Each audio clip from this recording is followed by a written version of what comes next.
103,4 FM Radio Musik Asli Indonesia. DP Mania kembali lagi nih kita bersama Mas Rizky Syam selaku perencana keuangan finansialku.com. Dengan tema kita yaitu adalah mengatur keuangan setelah menikah. Kita sapa dulu. Assalamualaikum pagi Mas.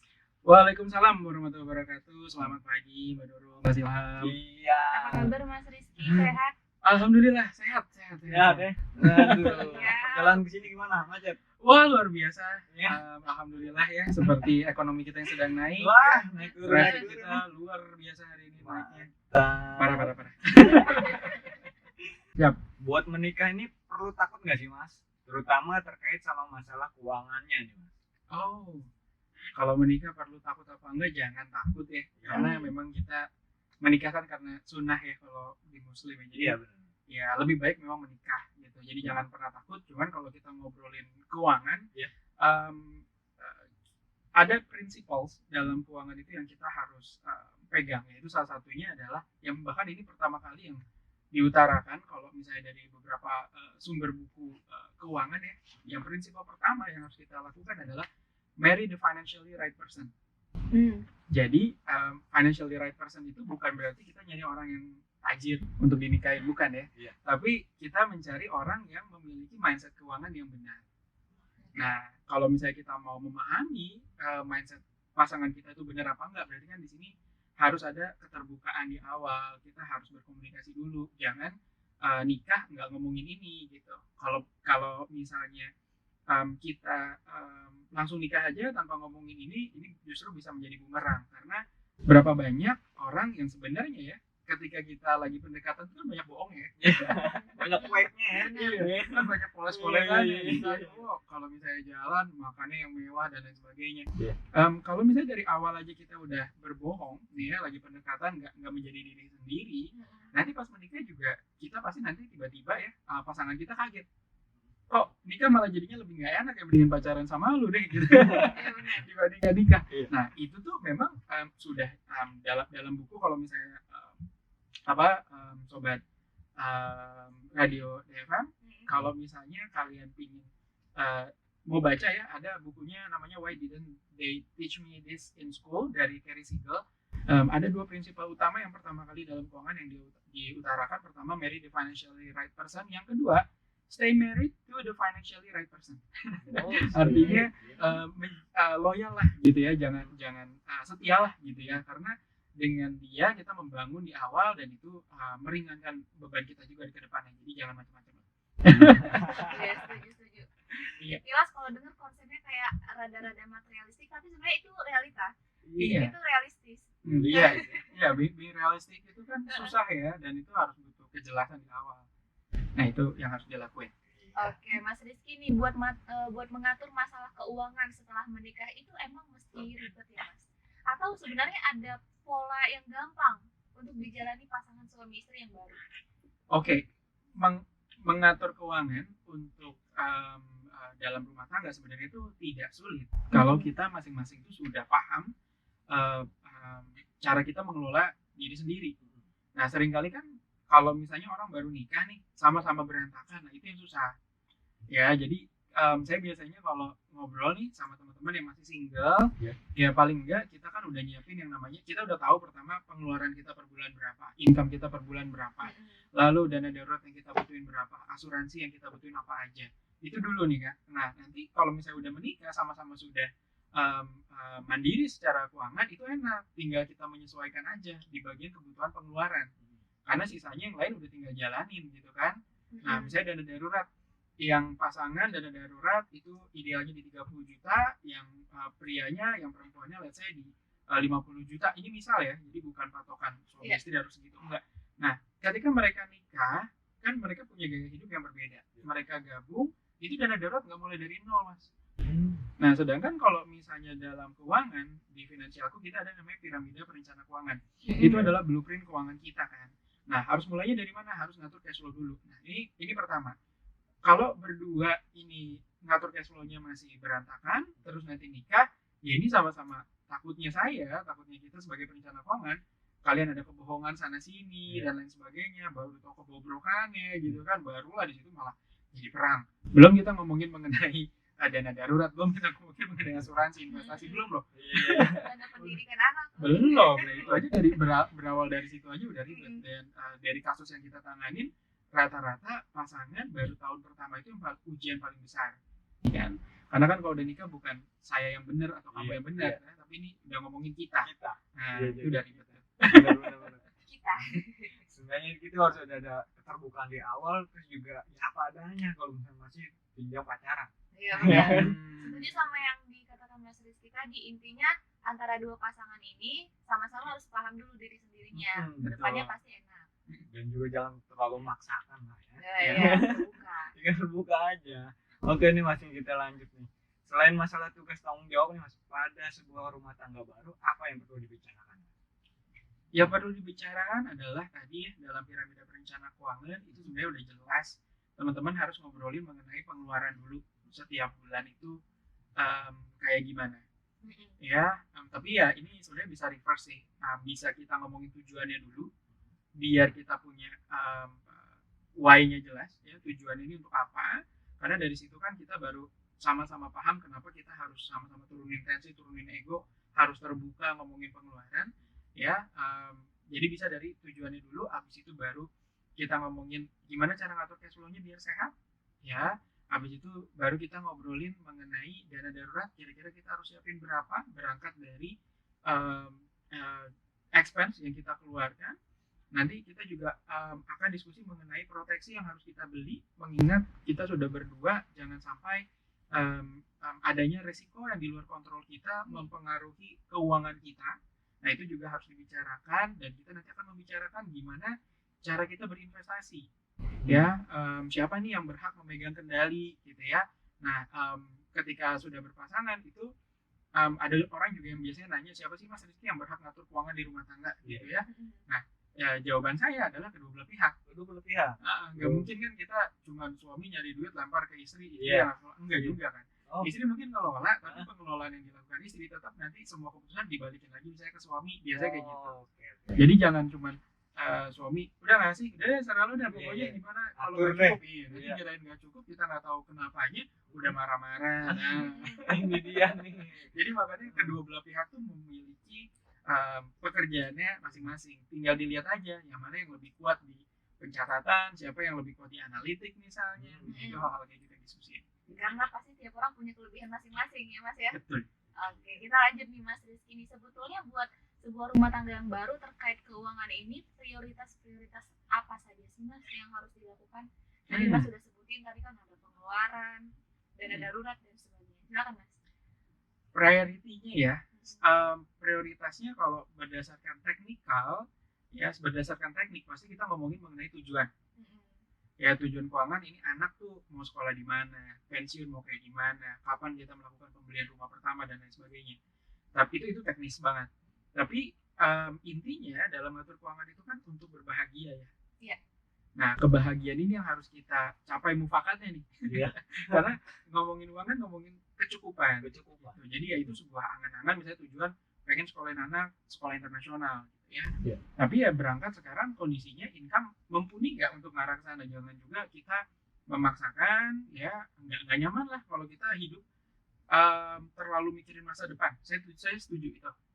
Ya, ngomongin masa depan terlalu jauh itu juga ngebuat orang jadinya malah bersedih gitu kan, malah jadi takut, malah jadi depres. Nah, itu yang jangan sampai kita terlalu berlebihan. Ya, kita mikirin ya pengennya ke sana sih.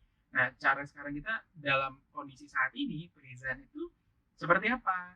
Nah, jadi kita harus benar-benar diskusi sama pasangan mengenai kecukupan kita, keinginan kita.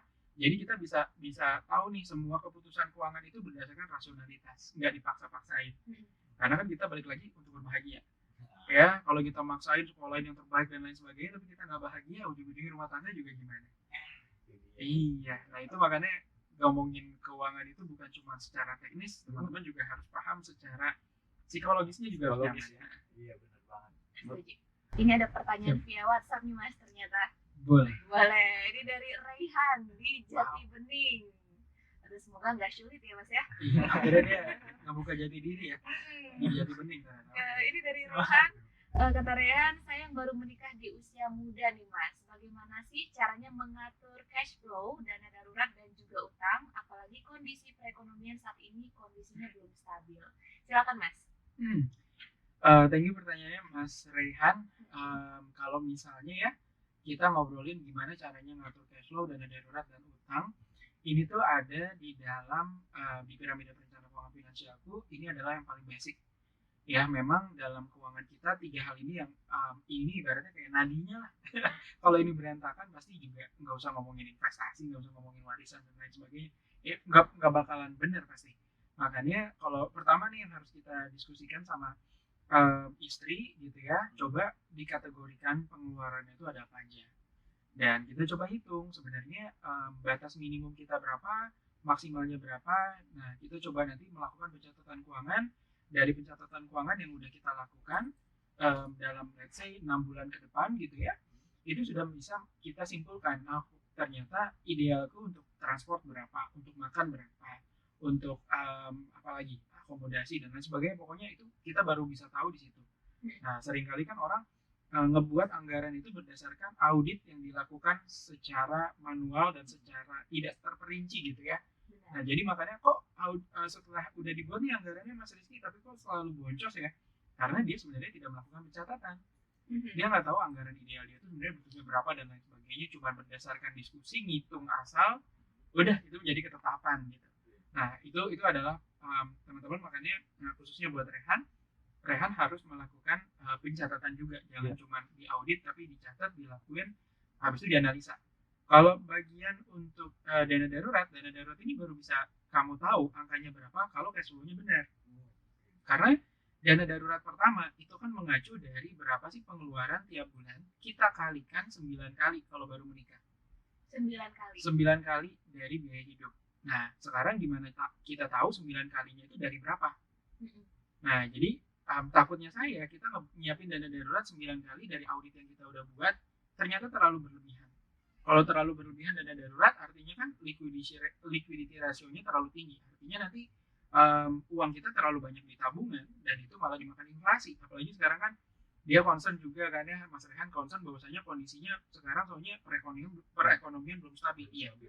Ya, salah satunya adalah inflasi yang tinggi banget kan. Itu menyebabkan lumayan tuh kerasa. Coba aja kalau kita mengkalkulasi tujuan keuangan kita dengan inflasi yang setinggi ini, wah itu berarti kita harus nabung lebih banyak lagi ekstra. Nah, jadi Mas Rehan harus tahu nih dana darurat ini dari cash flow-nya secara benar, secara realnya itu seperti apa. Ya, kalau misalnya permasalahan mengenai selanjutnya, dia juga nanya mengenai hutang. Nah, hutang ini kita udah sampaikan di bulan lalu ya. Itu saya udah discuss banyak tuh, panjang detail ya. Bisa disimak di sana, tapi intinya adalah ada beberapa acuan, salah satunya adalah debt to income ratio yang harus menjadi acuan kita di angka 35% maksimal dari income, dan debt to asset ratio artinya kalau bisa kita sudah memiliki 50% dari total aset yang mau kita hutangin gitu. Jadi kalau mengutang harga 50 juta, maksud kita sekarang udah punya 100 juta ya, jadi kalau kenapa-napa kita bisa melunasi soalnya. Karena biasanya orang itu memaksakan, dia tidak sadar berhutang dan dia tidak sadar dia berjalan ke ambang kebangkrutan. Nah itu yang menjadi masalah. Ada yang namanya solvency ratio juga. Nah itu untuk lebih lengkapnya silahkan cek aja YouTube yang udah kita buat bulan lalu. TJB Mania. Dan terakhir nih Mas nih. Kira-kira apa nih tipsnya biar calon pasangan yang ingin membangun rumah tangga yang baru supaya nggak ragu, tapi justru semakin mantap berumah tangga, menatap masa depan dengan pasti, nyaman, hidup tenang. Tipsnya seperti ini mungkin dari sejam ya kita ngobrol, saya selalu ngomongin mengenai transparansi. Nah itu transparansi itu adalah yang paling penting ya, karena apa ya Mas ya, dalam hidup kita kan meninggal pun tidak membawa materi ya, tapi ketika kita meninggal dunia adalah nama baik yang kita tinggalkan.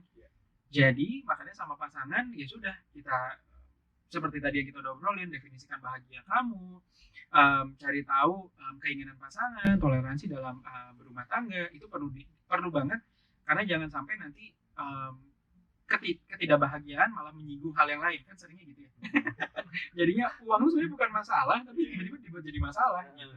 Nah makanya kalau kamu pinginnya ini saya mungkin terdengar masih terlalu muda untuk ngobrol ini karena saya juga baru menikah, ya teman-teman ya. Perjalanan saya masih sangat panjang, tapi dalam keuangan bukan besar kecilnya materi yang kamu miliki, yang kamu kelola, tapi sebenarnya antara kedua belah pihak transparansi itu yang harus terbangun, karena di sini kita membangun jembatan kepercayaan kita bersama.